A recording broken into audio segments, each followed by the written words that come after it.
জুমার দিনটাকে আল্লাহ সুবহানাহু ওয়া তাআলা মুসলিমদের পাপ মোচনের একটা মাধ্যম করেছে। জুমার দিন দেখেন, এটা আল্লাহ সুবহানাহু ওয়া তাআলার স্পেশাল রহমত। আল্লাহ নিজে করেছে যে জুমার দিন যখন বৃহস্পতিবারের চাঁদ সূর্য যখন ডুবে যাবে, জুমার দিন যখন শুরু হয়ে যাবে, তখনই পৃথিবীর মুসলিমদেরকে ক্ষমা করে দেওয়া হয়। ইমাম মুসলিম তার কিতাবুত তাহারাতে হাদিসটাকে কোট করেছেন। হাদিস নাম্বার হচ্ছে 440। এই হাদিসটাও আবু হুরায়রা রাদিয়াল্লাহু তাআলা বর্ণনা করেছেন, সম্ভবত আবু হুরায়রা রাদিয়াল্লাহু তাআলা। জি, রাসূল সাল্লাল্লাহু বলছেন, আসসালাওয়াতুল খামস ওয়াল জুমআতু ইলাল জুমআ ওয়া রামাদানু ইলা রামাদানা মুকাফফিরাতুম মা বাইনাহুন্না ইযা ইজতানাবাল কাবায়ের। এই সংবাদটা হচ্ছে ওই সমস্ত মুসলিমদের জন্য যারা কোনো কাবিরা গুনাহ করে না, যারা কোনো বড় পাপ করে না, তাদের জন্য। যদি গত জুমা থেকে আজকের মধ্যে আপনার জন্য যদি কোনো বড় পাপ না হয়ে থাকে, বড় পাপগুলো কি? একটা হচ্ছে শিরিক করা, সবচেয়ে বড় পাপ।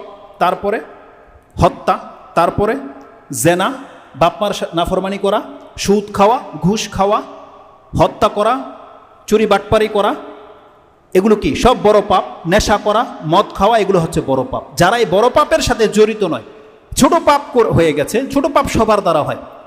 আমি যদি আপনাদেরকে জিজ্ঞেস করি বড় পাপ কি, এই সম্পর্কে অনেকেরই নলেজ আছে। 70-এর অধিক কেউ কিতাব লিখেছে।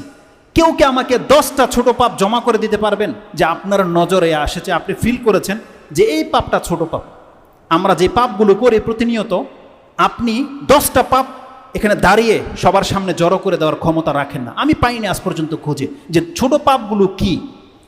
কারণ আমরা যে পাপগুলো করি প্রত্যেকটা বড় বড় পাপ। আমরা মিথ্যা বলছি, সুদ খাচ্ছি, ঘুষ খাচ্ছি, চুরি করছি, এগুলো কি ছোট পাপ? সব বড় বড় পাপ। অথচ দেখেন আমাদের কোনো ফিল হচ্ছে না। আর সাহাবা একরামদের দ্বারা, অধিকাংশ সাহাবা একরামদের দ্বারা ছোট পাপও হতো না।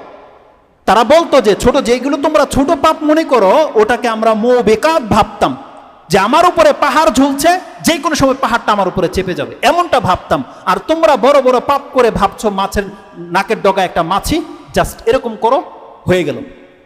অথচ আমাদের যুগে সেটাগুলোকে আমরা মুবিকাত মনে করতাম, মানে হালাক হয়ে যাওয়ার পাপ মনে করতাম।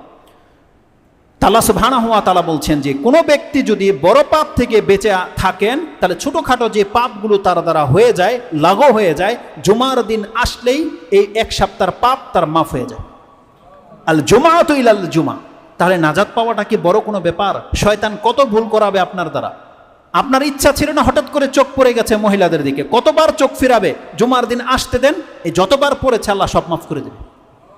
শয়তান আপনাকে জাহান্নামে নিতে পারবে না। আল্লাহ এমন ব্যবস্থা করে রেখেছে, শুধু আপনার দৃষ্টিভঙ্গি আল্লাহ চাচ্ছে যে আদৌ কি আপনি বাঁচতে চান, নাজাত চান, তাহলে নাজাতের জন্য আল্লাহর কাছে সাহায্য কামনা করেন এবং যে রাস্তাগুলো আল্লাহ বলে দিয়েছে সেই রাস্তাগুলোকে নিজের জীবনে বাস্তবায়ন করার শুধু একটু চেষ্টা করেন, তাহলেই হয়ে গেল। আল্লাহ যেন আমাদেরকে তৌফিক দান করে। তো জুমার দিন